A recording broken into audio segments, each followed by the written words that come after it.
I believe Cade Cunningham and Trae Young will be compared to each other quite a bit this year as they try to lead their respective teams to a top 4 seed in the Eastern Conference, but I'll tell you guys why in today's episode Cade Cunningham has the edge over Trae Young.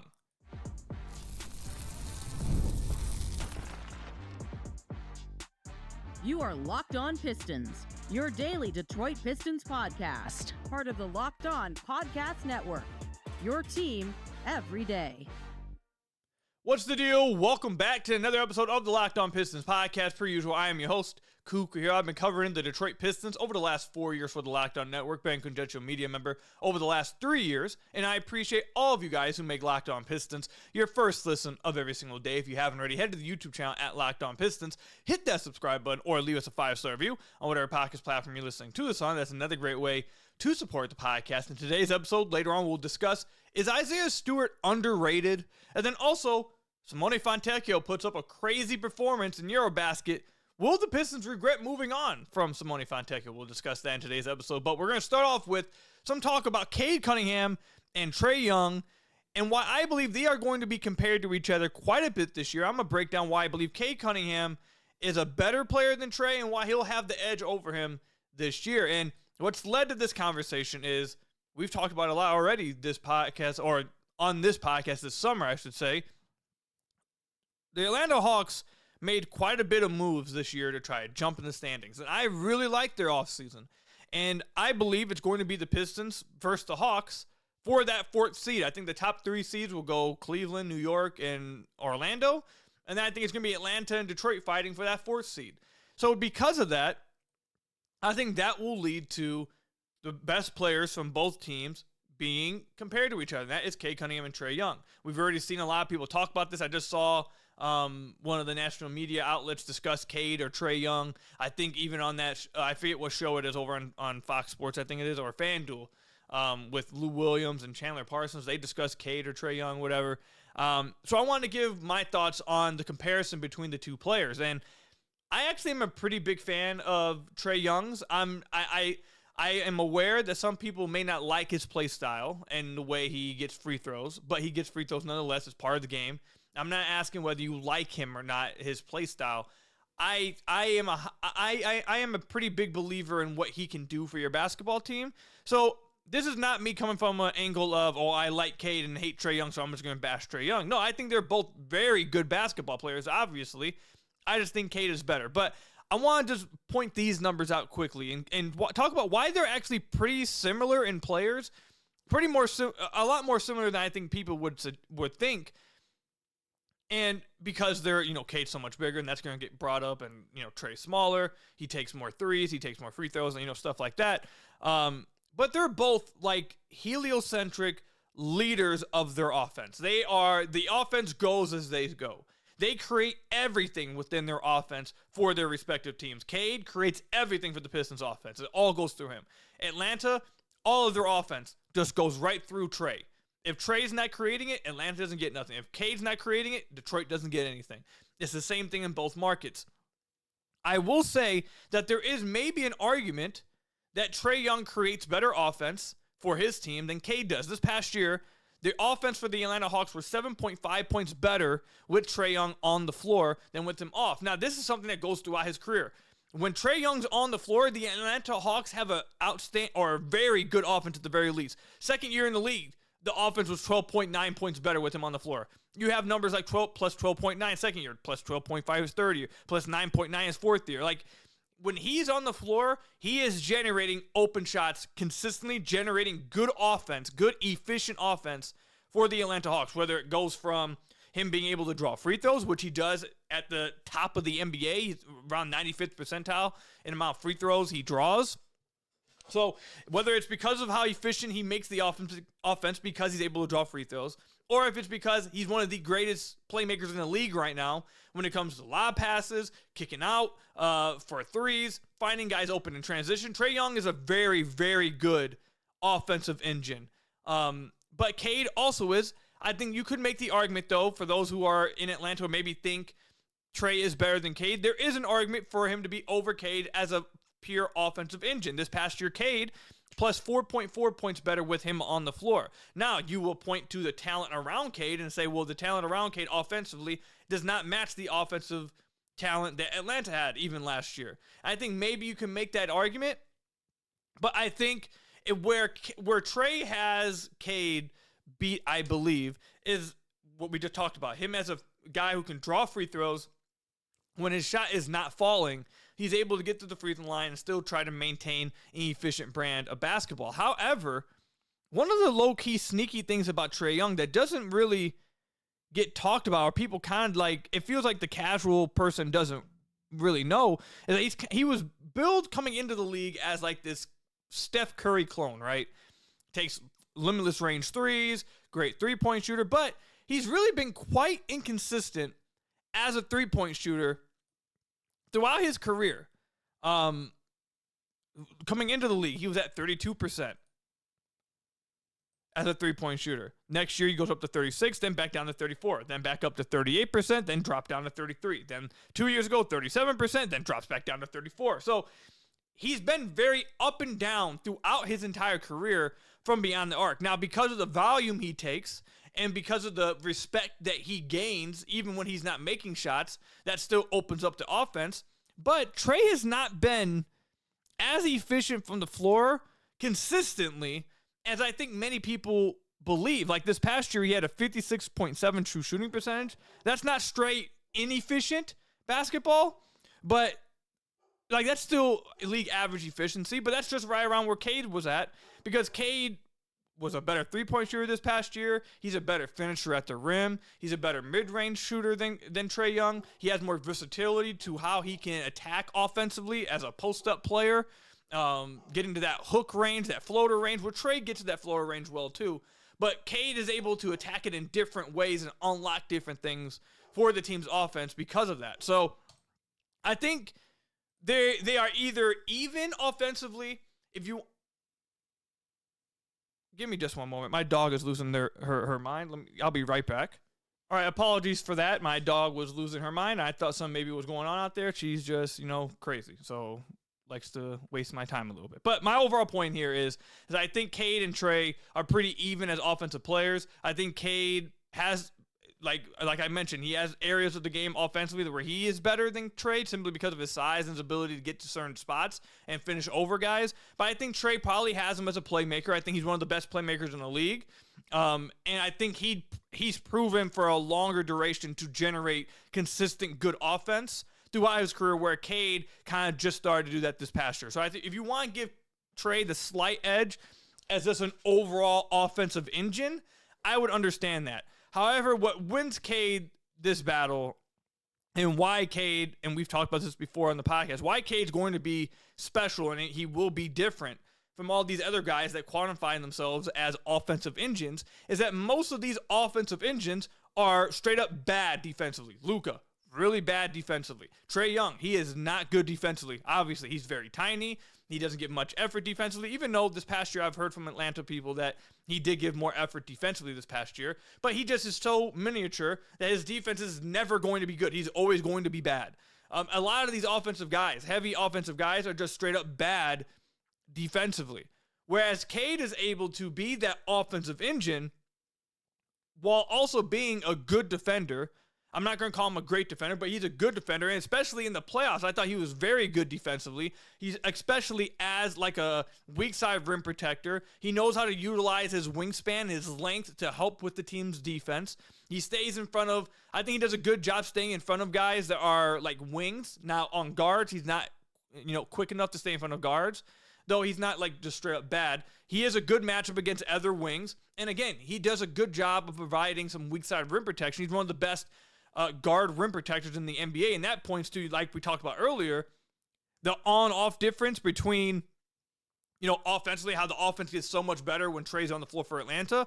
Well, the defense for the Pistons gets better with Cade on the floor as well. You can't say the same thing for Trae Young. When Trae Young is on the floor for the Atlanta Hawks, their defense gets 3.2 points worse this past year, and that's throughout his entire career. You're looking at numbers like 3.2 points worse, 4.3 points worse, 4.2 points worse. The defense consistently is getting worse when he's on the floor because he can't contribute at all. So Cade is able to maybe not at quite and I think he'll get there, but let's just stay right here. Cade maybe doesn't get to quite the peak as Trae Young when it comes to just give me whoever and I will just generate the best offense possible, because he is a better playmaker right now and he's able to draw free throws and get easy points to the line at a much more consistent rate than Cade. He may do that slightly better than Cade at this point. Fair, that's true. But Cade makes up more than the difference by his team's defense being good with him on the floor and being able to craft a good defense around him, whereas Trae loses a lot of that value he provides offensively because he gives it up defensively.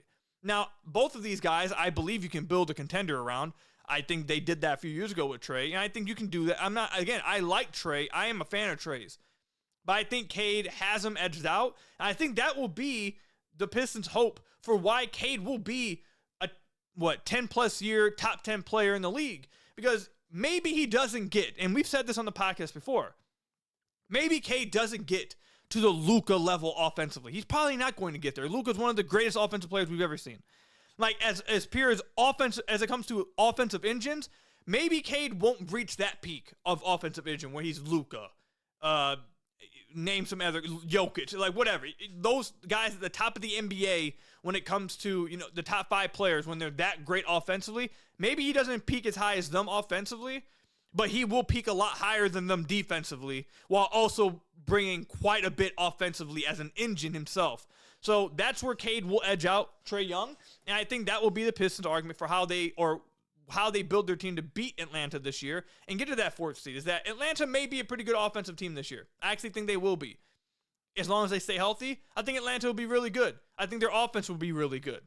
The Pistons, though, will say, okay, you guys might have let's say, just for conversation's sake, let's say Atlanta has a top 7 offense. The Pistons have a top 13 offense. Okay, let's hope that's where the Pistons hover around, right? That the Pistons will say, okay, we'll take that because we'll have a top 5 defense and you guys will have a top 20 defense, 21 defense, and we'll just make up the difference. That's how the Pistons are going to build their team, and that's the perk of drafting someone like Cade, with size at the point guard position, with length and activity defensively, while also being an offensive engine himself, is that he doesn't have to, again, I think he can get there, but he's not there yet. The point is, he doesn't have to get to that peak offensively because he's raising the ceiling defensively as well. So that's my argument for Cade over Trae. Even though I like both players, I think Cade's better than Trae, and he will do a better job leading his team than Trae over the next, however long Cade's with the Detroit Pistons, 10-plus years, whatever. Simply because of size, defense, and because Cade's already this good and he has a lot more to go to improve. So let me know in the comment section down below or over on Twitter @CooperHill. How close do you guys think it is between Cade and Trae Young? Who do you think is better and why? Let me know. Comment section down below or over on Twitter @CooperHill. Coming up, is Isaiah Stewart underrated? We'll discuss that, and I'll tell you guys the answer is absolutely coming up. Today's episode is brought to you by FanDuel. The NFL season is almost here, just a few days away. And FanDuel is making sure you're ready for kickoff with a can't-miss offer. Right now, new customers can bet just $5, and if your bet wins, you'll get $300 in bonus bets to use across the app. Remember, this is a new deal. This is a can't-miss offer you can't get. It's $300 now with a $5 bet, and if it wins, you'll get $300 to use across the entire app. I've told you guys this many of times. I've been using FanDuel for years now. It's super fun to use, super self-explanatory. I didn't know what I was doing when I first got into it. Super easy to use. It's very self-explanatory. But obviously, the most important part is it's super fun to use. So head over to FanDuel, and if you are ready to play, download the FanDuel app now by visiting FanDuel.com to get started. That's FanDuel.com to place your first $5 bet. And if it hits, you'll get $300 in bonus bets to use across the app. Again, that's what FanDuel. $5 bet, it hits $300 in bonus bets. Check it out over on FanDuel today. So I want to thank you guys again for making Locked On Pistons your first listen of every single day. We are free and available on all your podcast platforms. I want to thank you guys for making Locked On Pistons your first listen of every single day. We are free and available on all your podcast platforms. If you haven't already, head to the YouTube channel @Locked On Pistons. Hit that subscribe button or leave us a 5-star review or whatever podcast platform you're listening to this on. That is another great way to support the podcast. But now let's get into Isaiah Stewart, a fan favorite, someone who has, people who have listened to the podcast for a while know this. Someone who has had kind of like a very meteoric rise in the opinion of the person who hosts this podcast. Because at the beginning, when Isaiah Stewart was drafted, he was fine, but I wasn't the biggest fan of his. Then definitely after his second year, I felt like everybody else was way too high on Stu, and it ended up resulting in me being seen as the guy who wasn't very high on Stu. That was pretty low on Stu. We now sit here in 2025, and I am very high on Stu, and I think he's an incredibly valuable basketball player, and I think he is incredibly underrated by everyone that is not in an NBA front office. Because we have heard rumors now for back-to-back seasons that there have been really good teams that have wanted to trade for Isaiah Stewart. Now, part of that is because his contract is great, but what makes the contract great is that you have a really good player on such a small contract. That's part of why they're interested. Isaiah Stewart is incredibly underrated, and it's because, I wrote about this over on the Substack, I think it was in February I wrote about this. Everyone just views Stu as a fighter. He is now viewed by the NBA fan base and by the NBA community at large as the guy who just goes out there and fights people. That's what he's viewed as. Whether it's right or wrong, it's wrong. By the way, it's wrong. But that's just what it is. There's no real changing that. He's kind of gotten that reputation. And once you get that reputation, it's hard to change that reputation. And for what it's worth, Stu is obviously, I don't need to explain this, Stu is a very physical player. He will rough it up with people. He will get ejected from some games. He will, he is very physical, and he does kind of toe that Draymond Green line, where it's like he will cross that line sometimes. Like, that's the kind of player he is. So I'm not going to sit and act like, where is it coming from? You guys are just making it about thin air. Like, no, okay. I understand it's not made out of nothing. He is, that is going to be part of Stu's reputation. But that has allowed people to then take that and twist it into that's all he does on the floor. All Stu is a fighter, and he doesn't actually provide any real basketball value. He's not actually a talented basketball player. He's just a straight up, he's just a guy who goes out there and roughs it up and just going to push you around, can't really shoot the ball, can't really do anything involved in basketball because he has to resort to fighting. And that's just flatly incorrect. And the reason why this has really come up, you guys know I'm a 2K player. And I saw Stu's rating on 2K, and it made me mad. Now, I have 2K pulled up on my second monitor here. Before we talk about Stu real quick, I saw another rating on here that kind of made me really upset. Again, a lot of you guys who don't play 2K are probably like, 2K sucks, so why do you care? Listen, I play 2K, and I happen to go through the ratings, and when I see something like this, it's just like, what are you watching? Cade's post hook is at 60. Cade's one of the, we talked about that on the podcast. I forget what the exact percentage is, but he was the best guard in the league, non-bigs on hook shots. Shot like 57% on them. 60 is crazy. Post fade, 62. Post control, 60. When Cade's one of the best post scoring guards in the NBA, a lot of his offense came from that, and he just had none of it. That's just, it's stupid. Stupid to me. Absolutely dumb. But anyways, Stu, get back to the topic at hand, was rated a 74 on here. And that resulted in me talking about it. And I saw a lot of other Pistons people talking about it on Twitter. And then that resulted in a lot of NBA fans from other fan bases and the overall community talking about, oh, he just fights. What do you want him to be? Blah, blah, blah. Listen, man. These are the players they have ahead of Stu real quick just to stay on 2K. Duncan Robinson, LeVert, Ivy, Tobias, Amen. Why did I say Amen? Asar, Duren, and Cade. Stu is not worse than Duncan Robinson. He's not worse than Karis LeVert. He's just not. I don't care. I don't care what anyone says. But anyways, stay away from 2K. Let's just stay to real life now. Stu is one of the better defensive bigs in the entire NBA. He should be all NBA defensive team, but because of the minutes restriction, because he's a backup, and he's not going to cross, you have to play at least 20 minutes per night in 50 or so games, or 65 games. That's going to be tough to do. He's not going to get it. But he is absolutely an all-NBA defender type of guy. Just won't get the accolade. The Pistons defense this past year, we talked about this a ton. It was 2.4 points better with Stu on the floor. The previous year, during the year that was just a year from hell, 5.3 points better with Stu on the floor. It's been that way his entire career. So much so that a lot of people have said openly that if Stu was healthy during the New York Knicks series, they believe the Pistons might have won. Because while they did struggle to guard Cat, it was because the person most equipped to guard Cat, maybe in the entire NBA, was out for the entire series. The Pistons' defensive backbone, one of their backbones, him and Nassar, he was gone for the entire series. And it allowed Cat to get off. He doesn't do that without Stu. Stu's able to check stretch bigs. He's one of the best rim protectors in the entire NBA. The field goal percentage at the rim is at the top of the league when it comes to him contesting. He's a great rim protector. And also, he's one of the best switching bigs in the entire NBA as well. He is a very versatile defender. That is incredibly important in 2025 in the NBA when the NBA is about space and pace. You're just constantly trying to space the other team out. And if you have players on the floor who can't guard in space, they will get attacked over and over and over again. We've seen players like that get attacked on the Detroit Pistons. Stu is not one of those.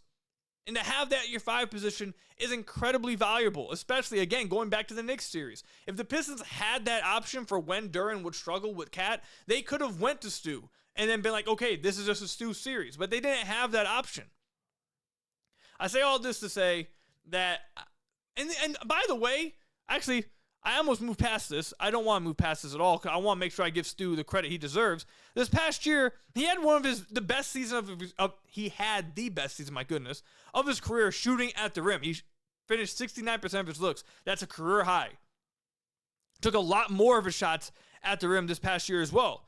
61% is the most he's taken at the rim since his second year, and he converted the most of them in his entire career.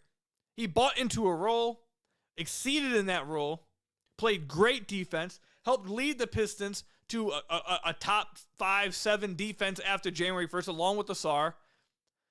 Stu is a player, and he also has potential to be a three-point shooter as a big. Now, we saw it go away this past year. They just didn't ask him to shoot it, but we've seen him shoot 38% on decent volume for a big. I'm sure that's what other teams are seeing from him.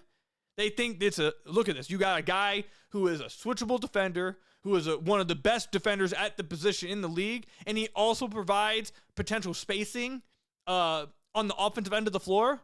That's an incredibly valuable basketball player. For $14 million, 100%. So I think Stu is very easily underrated. Going back to 2K now for a quick second, I would have had him at least a 78, 79 coming off the bench because of how good he is defensively. Stu is 100% underrated. A lot of it has to do with the reputation he's built himself as this, fighter, I guess. But don't let that take away from his overall game. He is a very impactful basketball player. He's impactful. He's physical. He gives it everything when he's on the floor. Every single time he touches the floor, he's not scared of anybody. And I think he's going to be a Detroit Piston for a long time, and everyone should be happy about that because Stu is a very, very good backup center in the NBA. You can make the argument he is the best backup center in the NBA. You can make that argument. Not saying he would win it, but he's in the conversation. He's a very good basketball player, and he deserves respect for that and not just to be talked about as some physical fighter on the court every time his name gets brought up. So let me know in the comment section down below or over on Twitter at @KukaHill. Do you guys believe Isaiah Stewart is underrated? Let me know. Comment section, Twitter at @KukaHill. Coming up, will the Pistons regret moving on from Fontecchio after he has a historic game in Eurobasket this week? We'll talk about that coming up.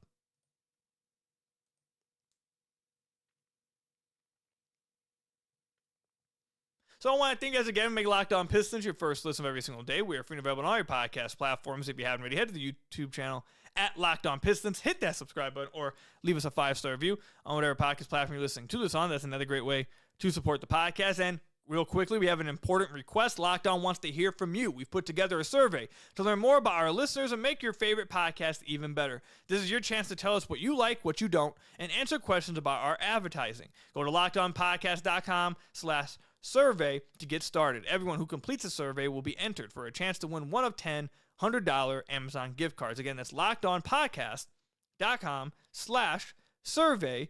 You can also find the link in the show notes, or you can scan the QR code on the screen if you're watching this over on YouTube. Thanks for helping us all out. I appreciate all the help from you guys. But let's get into Simone Fontecchio, who the Pistons traded in a sign and trade deal for Duncan Robinson this past year, or this offseason, after a very disappointing season for Stu. A very disappointing season. Give me just a second. All right, let me grab that so I can actually have it up on the screen. But a very disappointing season for Simone Fontecchio, who had a very good season for the Detroit Pistons once he was traded for by Utah, or from Utah. Shot 40% with the Pistons, above 40% with the Pistons. Averaged around 15 points a game. He looked fantastic for the Pistons, and so much so that last offseason, you heard myself talking about, is there a world where Fontecchio maybe starts? That's how good he was for the Pistons that his first year with them. And then this past year was nothing short of a flat-out disappointment. He dropped to 33% from three, only averaged 5 points a game, shot 40% from the floor, didn't ever look comfortable on the floor at all. It was like he almost looked like he didn't know what his role was, or he didn't feel comfortable in whatever his role was. His turnover ratio went even higher. I felt like every single time he got on the floor, he tried to put the ball on the ground for some reason. He was trying to dribble too much. He was turning the ball over. It felt like every single time he touched the ball, you could bake in a potential turnover when he didn't shoot it. Like it was a very disappointing season for Simone Fontecchio. So they had to move on from him. They traded him for Duncan Robinson, who is a proven commodity. You know what he can give you. You know what he can't give you. But you know what he can give you. And now Fontecchio will have a chance in Miami to do whatever he can do. 2 days ago, though, as I'm recording this, he broke into the record books in Eurobasket, scoring 39 points on 13 of 20 shooting, 8 rebounds, 7 threes made, and he broke Italy's single-game scoring record in Eurobasket history. So that led to people wondering, will the Pistons end up regretting getting rid of Fontecchio? This is my stance on Simone, who, by the way, is a great guy. Wishing him the best in Miami. Great dude. Great teammate. The Pistons had no choice but to move on from him. Trajan did not have a choice in that. He had to move on from him. There was no way they could come back into this season with him as part of the rotation and not moving him. Will I be shocked if he shows up in Miami and all of a sudden is shooting closer to 40% again and he's looking more like the player he did 2 years ago? No, I will not be shocked. I will not be shocked about that. Because that player is in there somewhere. He's shown us that. Now, it was for a very limited sample he showed us. But he showed us, and that's the kind of player he is, a good three-point shooter who should be able to get threes up at a heavy volume, attack closeouts, and just do that. That should be what he's able to do. He showed us he's able to do it in his first year with Detroit. He did it in Eurobasket. We know that's something that he should theoretically be able to do. And we've seen it. So I won't be shocked if he's able to tap back into it 1 year away from this foot surgery he had, the toe surgery, I believe it was. Maybe it was that. Maybe that's why he didn't have a good year.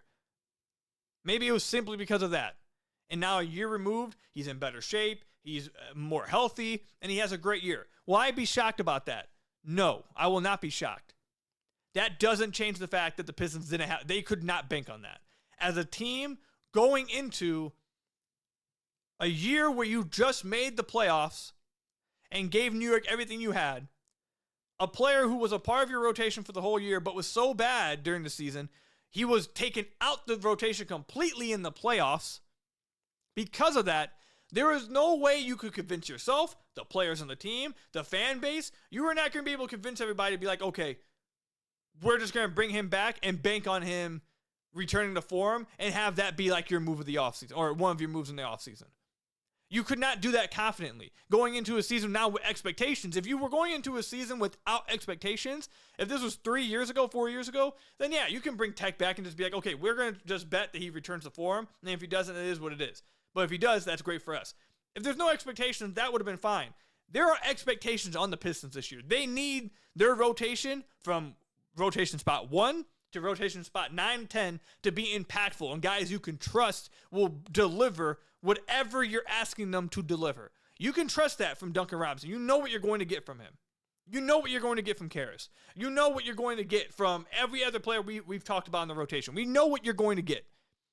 Fontecchio, it was a massive question mark, and you could not come back into the season, even if you have some belief that he could turn it around. You could not come into a season with expectations of going maybe a round deeper into the playoffs, trying to compete for a top 4 seed by just bringing him back and risking him actually just not being that good of a player and now your rotation being just as weak as it was last year. You could not risk that. They had to move him. So I'm bringing this up more so to say this.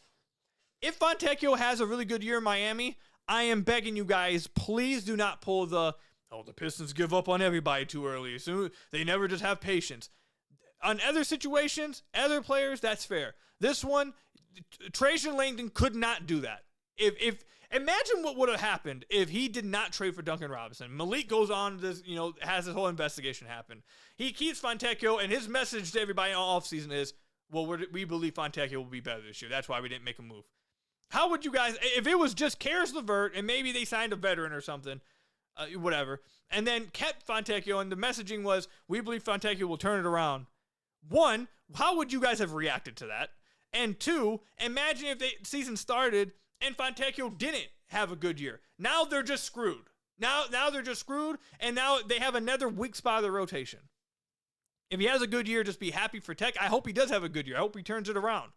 But the Pistons just couldn't risk it. They're not in a situation where they can risk that kind of thing and not take the